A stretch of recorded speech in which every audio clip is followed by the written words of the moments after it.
A Magpie audio production. The Adventures of Sherlock Holmes by Sir Arthur Conan Doyle. First published in 1892. To my old teacher, Joseph Bell, M.D., etc., of 2 Melville Crescent, Edinburgh. A Scandal in Bohemia. 1. To Sherlock Holmes, she is always the woman. I have seldom heard him mention her under any other name. In his eyes she eclipses and predominates the whole of her sex. It was not that he felt any emotion akin to love for Irene Adler. All emotions, and that one particularly, were abhorrent to his cold, precise, but admirably balanced mind.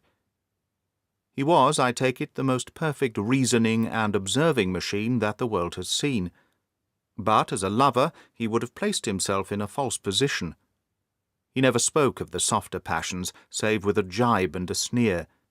They were admirable things for the observer, excellent for drawing the veil from men's motives and actions.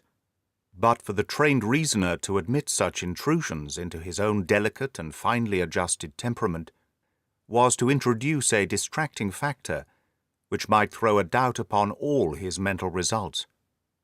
Grit in a sensitive instrument, or a crack in one of his own high-power lenses, would not be more disturbing than a strong emotion in a nature such as his. And yet there was but one woman to him, and that woman was the late Irene Adler, of dubious and questionable memory.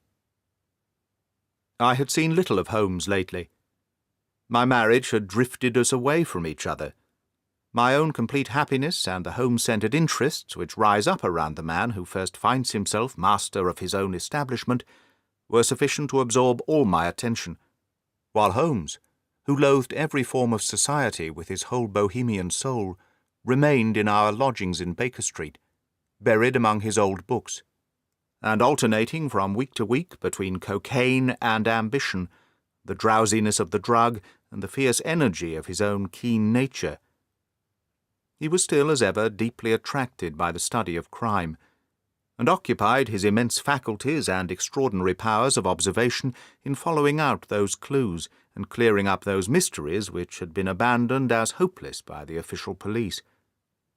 From time to time I heard some vague account of his doings, of his summons to Odessa in the case of the Trepoff murder, of his clearing up of the singular tragedy of the Atkinson brothers at Trincomalee, and finally of the mission which he had accomplished so delicately and successfully for the reigning family of Holland.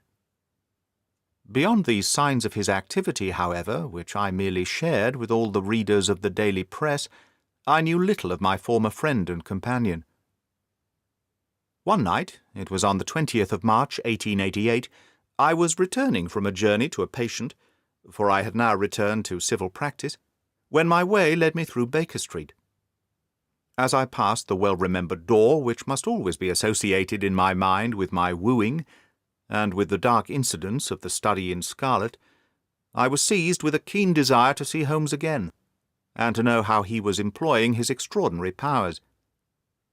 His rooms were brilliantly lit, and even as I looked up, I saw his tall, spare figure pass twice in a dark silhouette against the blind. He was pacing the room swiftly, eagerly, with his head sunk upon his chest, and his hands clasped behind him.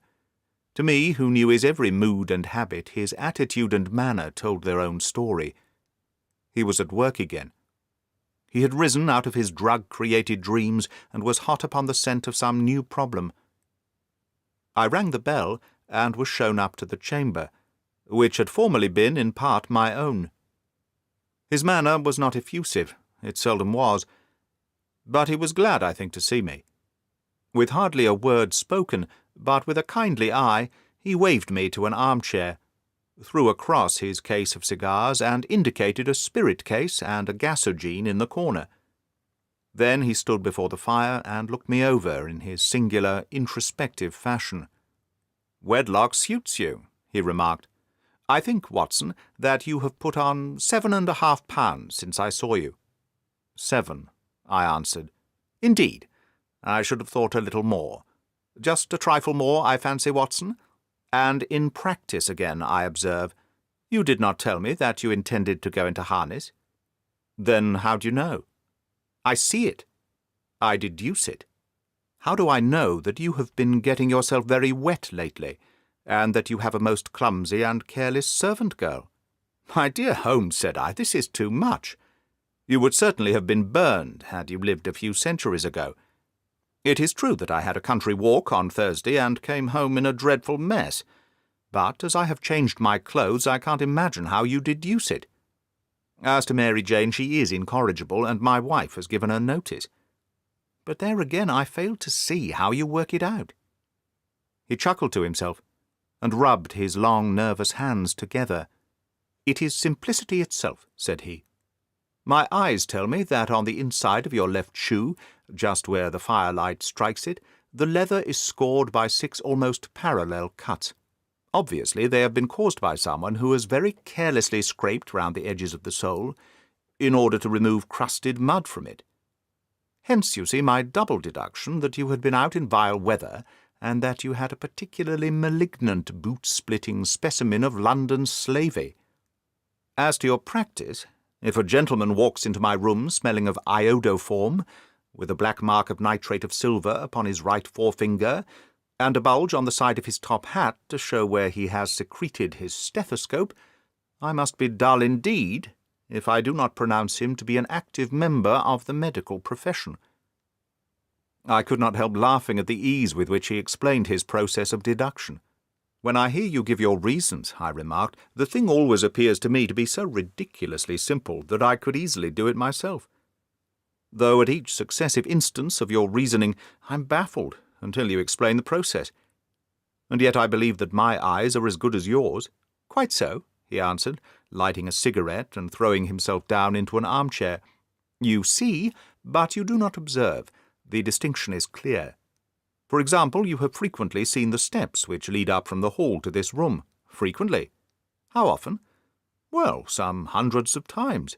Then how many are there? How many? I don't know. Quite so. You have not observed. And yet you have seen. That is just my point. Now I know that there are 17 steps, because I have both seen and observed. By the way, since you're interested in these little problems, and since you are good enough to chronicle one or two of my trifling experiences, you may be interested in this. He threw over a sheet of thick pink-tinted notepaper, which had been lying open on the table. It came by the last post, said he. Read it aloud. The note was undated and without either signature or address. There will be a call upon you tonight. At 7:45, it said. A gentleman who desires to consult you upon a matter of the very deepest moment. Your recent services to one of the royal houses of Europe have shown that you are one who may safely be trusted with matters which are of an importance which can hardly be exaggerated. This account of you we have from all quarters received.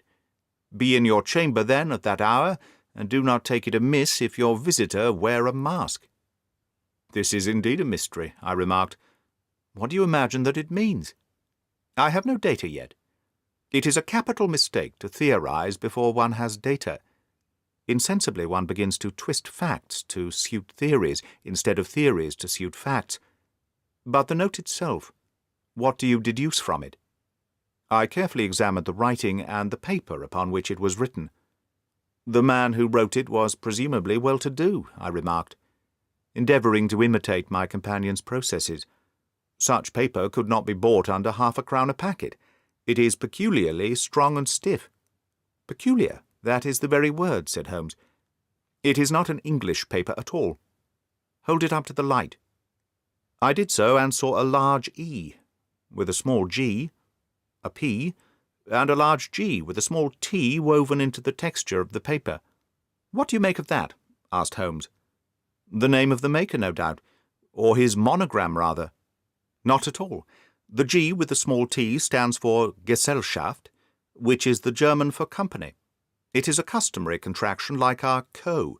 P, of course, stands for papier. Now for the E.G. Let us glance at our Continental Gazetteer. He took down a heavy brown volume from his shelves. Egloff? Eglonitz? Ah, here we are. Egria. It is in a German-speaking country, in Bohemia, not far from Carlsbad. Remarkable as being the scene of the death of Wallenstein, and for its numerous glass factories and paper mills. Ha-ha, my boy, what do you make of that? His eyes sparkled, and he sent up a great blue triumphant cloud from his cigarette. The paper was made in Bohemia, I said. Precisely. And the man who wrote the note is a German. Do you note the peculiar construction of the sentence? This account of you we have from all quarters received. A Frenchman or Russian could not have written that. It is the German who is so uncourteous to his verbs. It only remains, therefore, to discover what is wanted by this German, who writes upon Bohemian paper, and prefers wearing a mask to showing his face. And here he comes, if I am not mistaken, to resolve all our doubts. As he spoke, there was a sharp sound of horses' hoofs and grating wheels against the curb, followed by a sharp pull at the bell. Holmes whistled. "A pair, by the sound," said he. "Yes," he continued, glancing out of the window. "A nice little brougham and a pair of beauties, 150 guineas apiece. There's money in this case, Watson, if there is nothing else." "I think that I'd better go, Holmes." "Not a bit, Doctor. Stay where you are. I'm lost without my Boswell, and this promises to be interesting. It would be a pity to miss it. But your client, never mind him. I may want your help, and so may he. Here he comes. Sit down in that armchair, Doctor, and give us your best attention." A slow and heavy step, which had been heard upon the stairs and in the passage, paused immediately outside the door. Then there was a loud and authoritative rap. "Come in," said Holmes. A man entered who could hardly have been less than 6 feet 6 inches in height, with the chest and limbs of a Hercules. His dress was rich with a richness which would, in England, be looked upon as akin to bad taste. Heavy bands of astrakhan were slashed across the sleeves and fronts of his double-breasted coat, while the deep blue cloak, which was thrown over his shoulders, was lined with flame-coloured silk, and secured at the neck with a brooch which consisted of a single flaming beryl. Boots, which extended halfway up his calves, and which were trimmed at the tops with rich brown fur, completed the impression of barbaric opulence, which was suggested by his whole appearance. He carried a broad-brimmed hat in his hand, while he wore across the upper part of his face, extending down past the cheekbones, a black vizard mask, which he had apparently adjusted that very moment, for his hand was still raised to it as he entered. From the lower part of the face he appeared to be a man of strong character, with a thick hanging lip, and a long straight chin, suggestive of resolution pushed to the length of obstinacy. "You had my note?" he asked, with a deep, harsh voice and strongly marked German accent. "I told you that I would call." He looked from one to the other of us, as if uncertain which to address. "Pray, take a seat," said Holmes. "This is my friend and colleague, Dr. Watson, who is occasionally good enough to help me in my cases. Whom have I the honour to address?" "You may address me as the Count von Kram, a Bohemian nobleman. I understand that this gentleman, your friend, is a man of honour and discretion, whom I may trust with a matter of the most extreme importance. If not, I should much prefer to communicate with you alone." I rose to go, but Holmes caught me by the wrist and pushed me back into my chair. "It is both or none," said he. "You may say before this gentleman anything which you may say to me." The Count shrugged his broad shoulders. "Then I must begin," said he, "by binding you both to absolute secrecy for 2 years. At the end of that time the matter will be of no importance. At present, it is not too much to say that it is of such weight that it may have an influence upon European history." "I promise," said Holmes. "And I." "You will excuse this mask," continued our stranger. "The august person who employs me wishes his agent to be unknown to you, and I may confess at once that the title by which I have just called myself is not exactly my own." "I was aware of it," said Holmes dryly. "The circumstances are of great delicacy, and every precaution has to be taken to quench what might grow to be an immense scandal and seriously compromise one of the reigning families of Europe. To speak plainly the matter implicates the great house of Ormstein, hereditary kings of Bohemia." "I was also aware of that," murmured Holmes, settling himself down in his armchair and closing his eyes. Our visitor glanced with some apparent surprise at the languid, lounging figure of the man who had been no doubt depicted to him as the most incisive reasoner and most energetic agent in Europe. Holmes slowly reopened his eyes and looked impatiently at his gigantic client. "If your Majesty would condescend to state your case," he remarked, "I should be better able to advise you." The man sprang from his chair and paced up and down the room in uncontrollable agitation. Then, with a gesture of desperation, he tore the mask from his face and hurled it upon the ground. "You are right," he cried. "I am the king. Why should I attempt to conceal it?" "Why, indeed?" murmured Holmes. "Your Majesty had not spoken before I was aware that I was addressing Wilhelm Gottsreich Sigismund von Ormstein, Grand Duke of Cassel-Felstein, and hereditary King of Bohemia." "But you can understand," said our strange visitor, sitting down once more and passing his hand over his high white forehead, "you can understand that I am not accustomed to doing such business in my own person. Yet the matter was so delicate that I could not confide it to an agent without putting myself in his power. I have come incognito from Prague for the purpose of consulting you." "Then pray consult," said Holmes, shutting his eyes once more. "The facts are briefly these. Some 5 years ago, during a lengthy visit to Warsaw, I made the acquaintance of the well-known adventuress Irene Adler. The name is no doubt familiar to you." "Kindly look her up in my index, Doctor," murmured Holmes without opening his eyes. For many years he had adopted a system of docketing all paragraphs concerning men and things, so that it was difficult to name a subject or a person on which he could not at once furnish information. In this case I found her biography sandwiched in between that of a Hebrew rabbi and that of a staff commander who had written a monograph upon the deep-sea fishes. "Let me see," said Holmes. Born in New Jersey in the year 1858. Contralto. La Scala. Prima donna, Imperial Opera of Warsaw. Yes. Retired from operatic stage. Living in London. Quite so. Your Majesty, as I understand, became entangled with this young person, wrote her some compromising letters, and is now desirous of getting those letters back." "Precisely so, but how—" "Was there a secret marriage?" "None." "No legal papers or certificates?" "None." "Then I fail to follow, Your Majesty. If this young person should produce her letters for blackmailing or other purposes, how is she to prove their authenticity?" "There is the writing."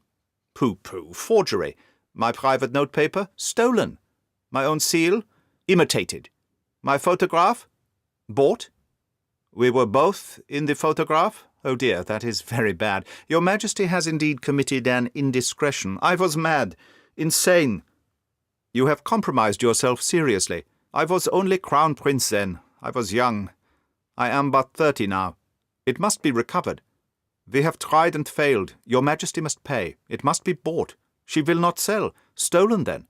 5 attempts have been made. Twice burglars in my pay ransacked her house. Once we diverted her luggage when she travelled. Twice she has been waylaid. There has been no result. No sign of it. Absolutely none." Holmes laughed.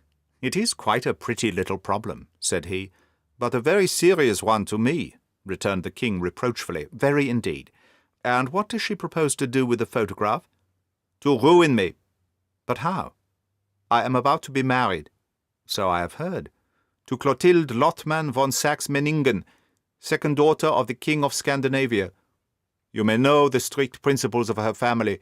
She is herself the very soul of delicacy. The shadow of a doubt as to my conduct would bring the matter to an end." "And Irene Adler?" "Threatens to send them the photograph. And she will do it. I know that she will do it. You do not know her, but she has a soul of steel. She has the face of the most beautiful of women and the mind of the most resolute of men. Rather than I should marry another woman, there are no lengths to which she would not go. None." "You are sure that she has not sent it yet?" "I am sure. And why?" "Because she has said that she would send it on the day when the betrothal was publicly proclaimed. That will be next Monday." "Oh, then we have 3 days yet," said Holmes with a yawn. "That is very fortunate, as I have one or two matters of importance to look into just at present. Your Majesty will, of course, stay in London for the present." "Certainly. You will find me at the Langham, under the name of Count von Kram." "Then I shall drop you a line to let you know how we progress." "Pray do so. I shall be all anxiety." "Then as to money? You have carte blanche." "Absolutely? I tell you that I would give one of the provinces of my kingdom to have that photograph." "And for present expenses?" The king took a heavy chamois leather bag from under his cloak and laid it on the table. "There are £300 in gold and 700 in notes," he said. Holmes scribbled a receipt upon a sheet of his notepaper and handed it to him. "And mademoiselle's address?" he asked. "Is Bryony Lodge, Serpentine Avenue, St. John's Wood." Holmes took a note of it. "One other question," said he. "Was the photograph a cabinet?" "It was." "Then good night, Your Majesty, and I trust that we should soon have some good news for you. And good night, Watson," he added, as the wheels of the royal brougham rolled down the street. "If you will be good enough to call tomorrow afternoon at 3 o'clock, I should like to chat this little matter over with you." 2. At 3 o'clock precisely I was at Baker Street, but Holmes had not yet returned. The landlady informed me that he had left the house shortly after 8 o'clock in the morning. I sat down beside the fire, however, with the intention of awaiting him, however long he might be. I was deeply interested in his inquiry, for though it was surrounded by none of the grim and strange features which were associated with the two crimes which I have elsewhere recorded, still, the nature of the case and the exalted station of his client gave it a character of its own. Indeed, apart from the nature of the investigation which my friend had on hand, there was something in his masterly grasp of a situation and his keen, incisive reasoning which made it a pleasure to me to study his system of work, and to follow the quick, subtle methods by which he disentangled the most inextricable mysteries. So accustomed was I to his invariable success that the very possibility of his failing had ceased to enter into my head. It was close upon 4 before the door opened, and a drunken-looking groom, ill-kempt and side-whiskered, with an inflamed face and disreputable clothes, walked into the room. Accustomed as I was to my friend's amazing powers in the use of disguises, I had to look 3 times before I was certain that it was indeed he. With a nod he vanished into the bedroom, whence he emerged in 5 minutes, tweed-suited and respectable, as of old. Putting his hands into his pockets, he stretched out his legs in front of the fire, and laughed heartily for some minutes. "Well, really," he cried, and then he choked, and laughed again, until he was obliged to lie back limp and helpless in the chair. "What is it?" "It's quite too funny. I'm sure you could never guess how I employed my morning, or what I ended by doing. I can't imagine. I suppose that you've been watching the habits and perhaps the house of Miss Irene Adler. Quite so. But the sequel was rather unusual. I will tell you, however. I left the house a little after 8 o'clock this morning in the character of a groom out of work. There is a wonderful sympathy and freemasonry among horsey men. Be one of them, and you will know all that there is to know. I soon found Bryony Lodge. It is a bijou villa, with a garden at the back, but built out in front right up to the road, 2 stories. Chubb locked the door. Large sitting-room on the right side, well furnished, with long windows almost to the floor, and those preposterous English window-fasteners which a child could open. Behind there was nothing remarkable, save that the passage window could be reached from the top of the coach-house. I walked round it and examined it closely from every point of view, but without noting anything else of interest. I then lounged down the street and found, as I expected, that there was a mews in a lane which runs down by one wall of the garden. I lent the ostlers a hand in rubbing down their horses, and I received in exchange 2pence, a glass of half and half, 2 fills of shag tobacco, and as much information as I could desire about Miss Adler, to say nothing of 6 other people in the neighbourhood in whom I was not in the least interested, but whose biographies I was compelled to listen to. "And what of Irene Adler?" I asked. "Oh, she has turned all the men's heads down in that part. She is the daintiest thing under a bonnet on this planet.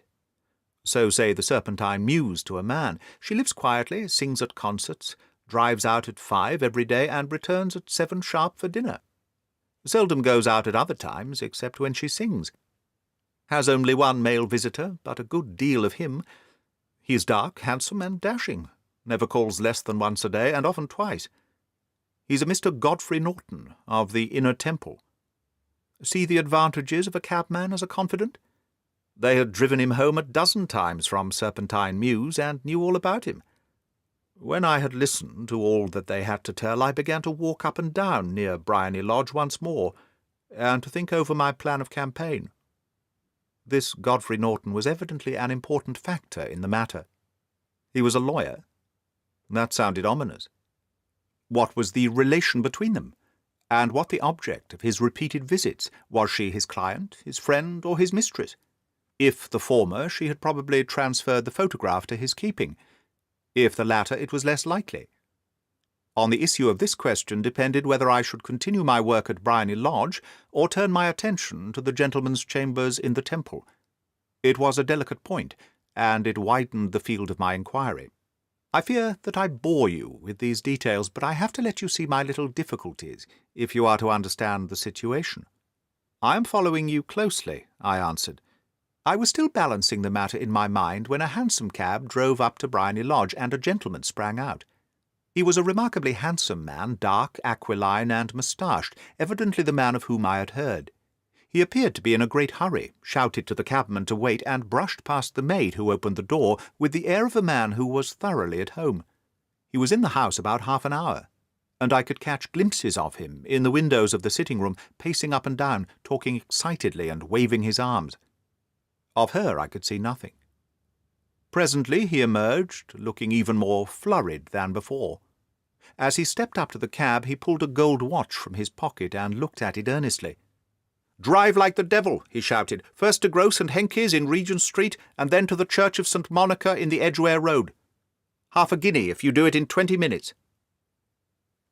Away they went, and I was just wondering whether I should not do well to follow them, when up the lane came a neat little landau, the coachman, with his coat only half buttoned and his tie under his ear, while all the tags of his harness were sticking out at the buckles.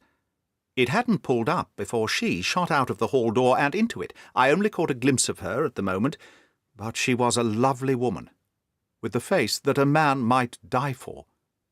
"The Church of St. Monica, John," she cried, "and half a sovereign if you reach it in 20 minutes. This was quite too good to lose, Watson. I was just balancing whether I should run for it or whether I should perch behind her landau when a cab came through the street. The driver looked twice at such a shabby fare, but I jumped in before he could object. "The Church of St. Monica," said I, "and half a sovereign if you can reach it in 20 minutes. It was 25 minutes to 12, and of course it was clear enough what was in the wind. My cabby drove fast. I don't think I ever drove faster, but the others were there before us. The cab and the landau with their steaming horses were in front of the door when I arrived.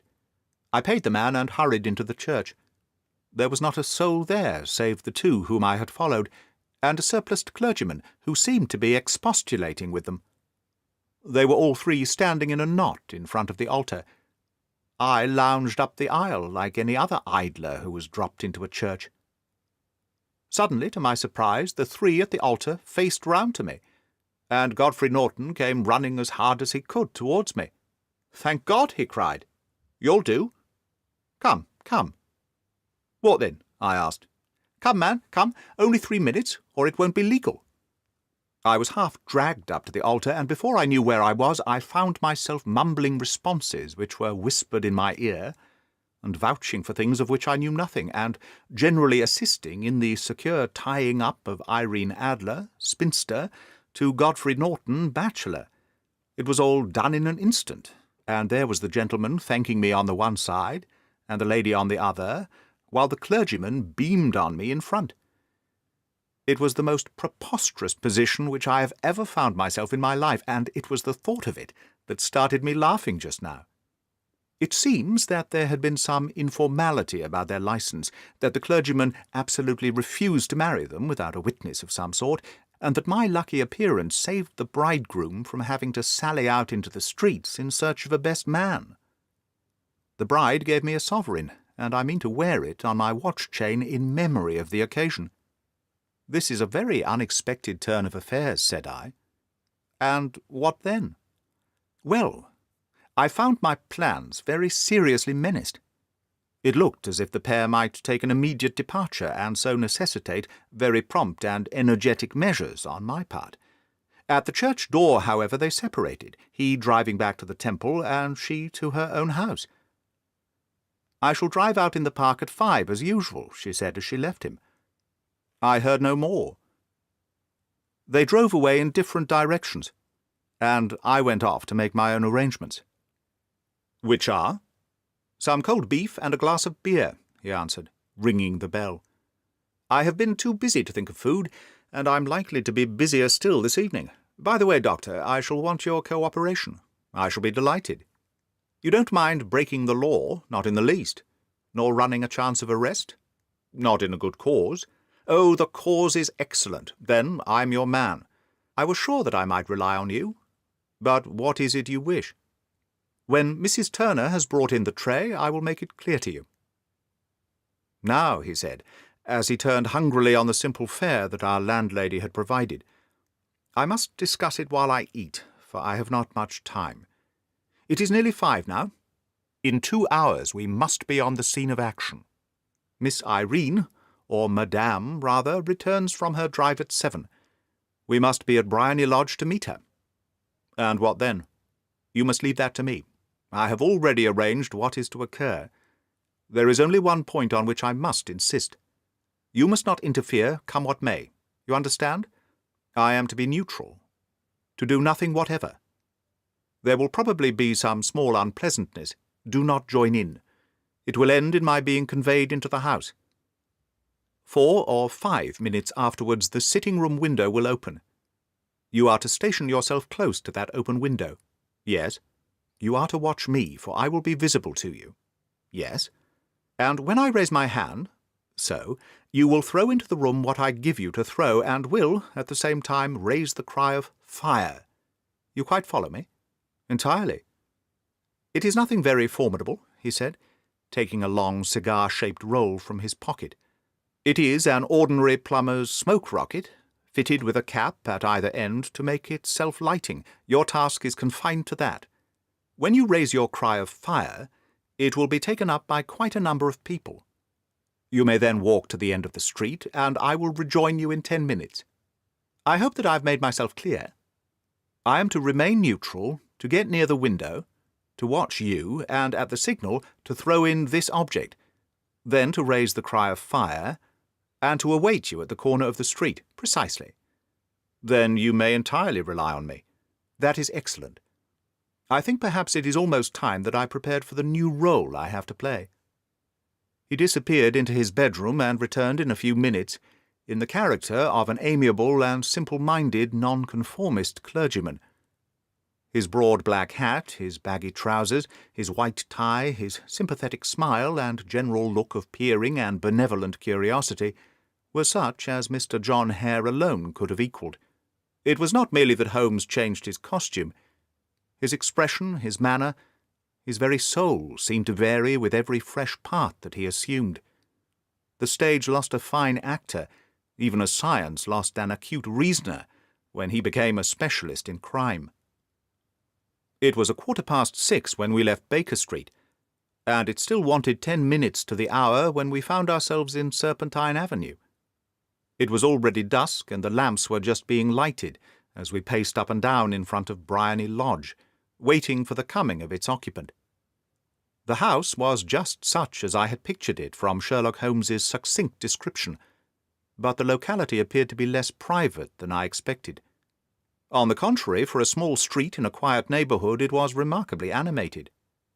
There was a group of shabbily dressed men smoking and laughing in a corner, a scissors grinder with his wheel, 2 guardsmen who were flirting with a nurse girl, and several well-dressed young men who were lounging up and down with cigars in their mouths. "You see," remarked Holmes, as we paced to and fro in front of the house, "this marriage rather simplifies matters. The photograph becomes a double-edged weapon now. The chances are that she would be as averse to its being seen by Mr. Godfrey Norton as our client is to its coming to the eyes of his princess. Now the question is, where are we to find the photograph? Where indeed? It is most unlikely that she carries it about with her. It is cabinet size, too large for easy concealment about a woman's dress. She knows that the king is capable of having her waylaid and searched. 2 attempts of that sort have already been made. We may take it, then, that she does not carry it about with her. Where, then? Her banker or her lawyer? There is that double possibility, but I am inclined to think neither. Women are naturally secretive, and they like to do their own secreting. Why should she hand it over to anyone else? She could trust her own guardianship, but she could not tell what indirect or political influence might be brought to bear upon a businessman. Besides, remember that she had resolved to use it within a few days. It must be where she can lay her hands upon it. It must be in her own house. But it has twice been burgled. Pshaw, they did not know how to look. But how will you look? I will not look. What then? I will get her to show me. But she will refuse. She will not be able to. But I hear the rumble of wheels. It is her carriage. Now carry out my orders to the letter. As he spoke, the gleam of the side lights of a carriage came round the curve of the avenue. It was a smart little landau which rattled up to the door of Briony Lodge. As it pulled up, one of the loafing men at the corner dashed forward to open the door in the hope of earning a copper, but was elbowed away by another loafer who had rushed up with the same intention. A fierce quarrel broke out, which was increased by the 2 guardsmen, who took sides with one of the loungers, and by the scissors grinder, who was equally hot upon the other side. A blow was struck, and in an instant the lady, who had stepped from her carriage, was the centre of a little knot of flushed and struggling men, who struck savagely at each other with their fists and sticks. Holmes dashed into the crowd to protect the lady, but, just as he reached her, he gave a cry and dropped to the ground, with the blood running freely down his face. At his fall, the guardsmen took to their heels in one direction and the loungers in the other, while a number of better-dressed people who had watched the scuffle without taking part in it crowded in to help the lady and to attend to the injured man. Irene Adler, as I will still call her, had hurried up the steps, but she stood at the top, with her superb figure outlined against the lights of the hall, looking back into the street. "Is the poor gentleman much hurt?" she asked. "He is dead," cried several voices. No, there's life in him," shouted another, "but he'll be gone before you can get him to hospital." "He's a brave fellow," said a woman. "They would have had the lady's purse and watch if it hadn't been for him. They were a gang, and a rough one too. Ah, he's breathing now." "He can't lie in the street. May we bring him in, ma'am?" "Surely, bring him into the sitting-room.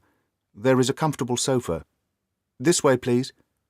Slowly and solemnly he was borne into Briony Lodge and laid out in the principal room, while I still observed the proceedings from my post by the window. The lamps had been lit, but the blinds had not been drawn, so that I could see Holmes as he lay upon the couch. I do not know whether he was seized with compunction at that moment for the part he was playing, but I know that I never felt more heartily ashamed of myself in my life than when I saw the beautiful creature against whom I was conspiring, or the grace and kindliness with which she waited upon the injured man. And yet it would be the blackest treachery to Holmes to draw back now from the part which he had entrusted to me. I hardened my heart and took the smoke rocket from under my ulster. After all, I thought, we are not injuring her. We are but preventing her from injuring another. Holmes had sat up upon the couch, and I saw him motion like a man who is in want of air. A maid rushed across and threw open the window. At the same instant I saw him raise his hand, and at the signal I tossed my rocket into the room with a cry of "Fire!" The word was no sooner out of my mouth than the whole crowd of spectators, well-dressed and ill, gentlemen, ostlers, and servant maids, joined in a general shriek of "Fire!" Thick clouds of smoke curled through the room and out at the open window. I caught a glimpse of rushing figures, and a moment later the voice of Holmes from within, assuring them that it was a false alarm. Slipping through the shouting crowd, I made my way to the corner of the street, and in 10 minutes was rejoiced to find my friend's arm in mine and to get away from the scene of the uproar. He walked swiftly and in silence for some minutes, until we had turned down one of the quiet streets which lead towards the Edgware Road. "You did it very nicely, Doctor," he remarked. "Nothing could have been better. It is all right. You have the photograph?" "I know where it is." "And how did you find out?" "She showed me, as I told you that she would. I am still in the dark." "I do not wish to make a mystery," said he, laughing. "The matter was perfectly simple. You, of course, saw that everyone in the street was an accomplice. They were all engaged for the evening. I guessed as much. Then, when the row broke out, I had a little moist red paint in the palm of my hand.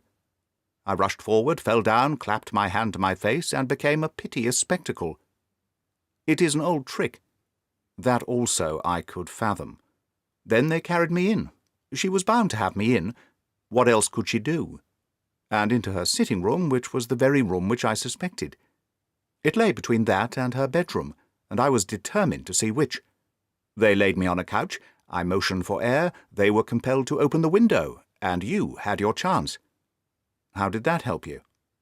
It was all important. When a woman thinks that her house is on fire, her instinct is at once to rush to the thing which she values most. It is a perfectly overpowering impulse, and I have more than once taken advantage of it. In the case of the Darlington substitution scandal, it was of use to me, and also in the Arnsworth Castle business. A married woman grabs at her baby, an unmarried one reaches for her jewel box. Now it was clear to me that Our Lady of today had nothing in the house more precious to her than what we are in quest of. She would rush to secure it. The alarm of fire was admirably done. The smoke and shouting was enough to shake nerves of steel. She responded beautifully. The photograph is in a recess behind a sliding panel, just above the right bell pull. She was there in an instant, and I caught a glimpse of it as she half drew it out. When I cried out that it was a false alarm, she replaced it, glanced at the rocket, rushed from the room, and I have not seen her since. I rose and, making my excuses, escaped from the house. I hesitated whether to attempt to secure the photograph at once, but the coachman had come in, and as he was watching me narrowly, it seemed safer to wait. A little over-precipitance may ruin all. "And now?" I asked. "Our quest is practically finished. I shall call with the king tomorrow, and with you, if you care to come with us. We will be shown into the sitting-room to wait for the lady, but it is probable that when she comes she may find neither us nor the photograph. It might be a satisfaction to His Majesty to regain it with his own hands." "And when will you call?" "At 8 in the morning. She will not be up, so that we shall have a clear field. Besides, we must be prompt, for this marriage may mean a complete change in her life and habits. I must wire to the king without delay." We had reached Baker Street and had stopped at the door. He was searching his pockets for the key when someone passing said, "Good night, Mr. Sherlock Holmes." There were several people on the pavement at the time, but the greeting appeared to come from a slim youth in an ulster who had hurried by. "I've heard that voice before," said Holmes, staring down the dimly lit street. "Now, I wonder who the deuce that could have been." 3. I slept at Baker Street that night, and we were engaged upon our toast and coffee when the King of Bohemia rushed into the room. "You have really got it," he cried, grasping Sherlock Holmes by either shoulder and looking eagerly into his face. "Not yet." "But you have hopes?" "I have hopes." "Then come, I am impatient to be gone." "We must have a cab." "No, my brougham is waiting." "Then that will simplify matters." We descended and started off once more for Briony Lodge. "Irene Adler is married," remarked Holmes. "Married? When?" "Yesterday." "But to whom?" "To an English lawyer named Norton." "But she could not love him." "I am in hopes that she does." "And why in hopes?" "Because it would spare your Majesty all fear of future annoyance. If the lady loves her husband, she does not love your Majesty. If she does not love your Majesty, there is no reason why she should interfere with your Majesty's plan. It is true, and yet, well, I wish she had been of my own station. What a queen she would have made!" He relapsed into a moody silence, which was not broken until we drew up in Serpentine Avenue. The door of Briony Lodge was open, and an elderly woman stood upon the steps. She watched us with a sardonic eye as we stepped from the brougham. "Mr. Sherlock Holmes, I believe?" said she. "I am Mr. Holmes," answered my companion, looking at her with a questioning and rather startled gaze. "Indeed. My mistress told me that you were likely to call. She left this morning with her husband by the 5:15 train from Charing Cross for the Continent." "What?" Sherlock Holmes staggered back, white with chagrin and surprise. "Do you mean that she has left England?" "Never to return." "And the papers?" asked the king hoarsely. "All is lost." "We shall see." He pushed past the servant and rushed into the drawing-room, followed by the king and myself. The furniture was scattered about in every direction, with dismantled shelves and open drawers, as if the lady had hurriedly ransacked them before her flight.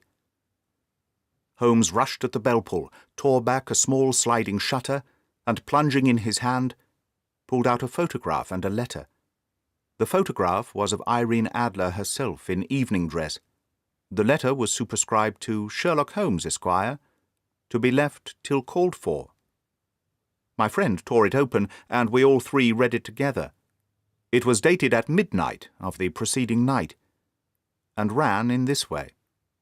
"My dear Mr. Sherlock Holmes, you really did it very well. You took me in completely. Until after the alarm of fire I had not a suspicion. But then, when I found how I had betrayed myself, I began to think. I had been warned against you months ago. I had been told that if the king employed an agent, it would certainly be you. And your address had been given me. Yet, with all this, you made me reveal what you wanted to know. Even after I became suspicious, I found it hard to think evil of such a dear, kind old clergyman. But you know, I have been trained as an actress myself. Male costume is nothing new to me. I often take advantage of the freedom which it gives. I sent John the coachman to watch you, ran upstairs, got into my walking clothes, as I called them, and came down just as you departed. Well, I followed you to your door, and so made sure that I was really an object of interest to the celebrated Mr. Sherlock Holmes. Then I, rather imprudently, wished you good night, and started for the Temple to see my husband. We both thought the best resource was flight, when pursued by so formidable an antagonist. So you will find the nest empty when you call tomorrow. As to the photograph, your client may rest in peace. I love and am loved by a better man than he. The king may do what he will, without hindrance, from one whom he has cruelly wronged. I keep it only to safeguard myself, and to preserve a weapon which will always secure me from any steps which he might take in the future. I leave a photograph which he might care to possess. And I remain, dear Mr. Sherlock Holmes, very truly yours, Irene Norton, née Adler. "What a woman! Oh, what a woman!" cried the King of Bohemia, when we had all three read this epistle. "Did I not tell you how quick and resolute she was? Would she not have made an admirable queen? Is it not a pity she was not on my level?" "From what I have seen of the lady, she seems indeed to be on a very different level to your Majesty," said Holmes coldly. "I am sorry that I have not been able to bring your Majesty's business to a more successful conclusion." "On the contrary, my dear sir," cried the king, "nothing could be more successful. I know that her word is inviolate. The photograph is now as safe as if it were in the fire." "I am glad to hear your Majesty say so." "I am immensely indebted to you. Pray tell me in what way I can reward you. This ring?" He slipped an emerald snake ring from his finger, and held it out upon the palm of his hand. "Your Majesty has something which I should value even more highly," said Holmes. "You have but to name it." "This photograph." The king stared at him in amazement. "Irene's photograph!" he cried. "Certainly, if you wish it." "I thank your Majesty. Then there is no more to be done in the matter. I have the honour to wish you a very good morning." He bowed, and turning away without observing the hand which the king had stretched out to him, he set off in my company for his chambers. And that was how a great scandal threatened to affect the kingdom of Bohemia, and how the best plans of Mr. Sherlock Holmes were beaten by a woman's wit. He used to make merry over the cleverness of women, but I have not heard him do it of late. And when he speaks of Irene Adler, or when he refers to her photograph, it is always under the honourable title of the woman.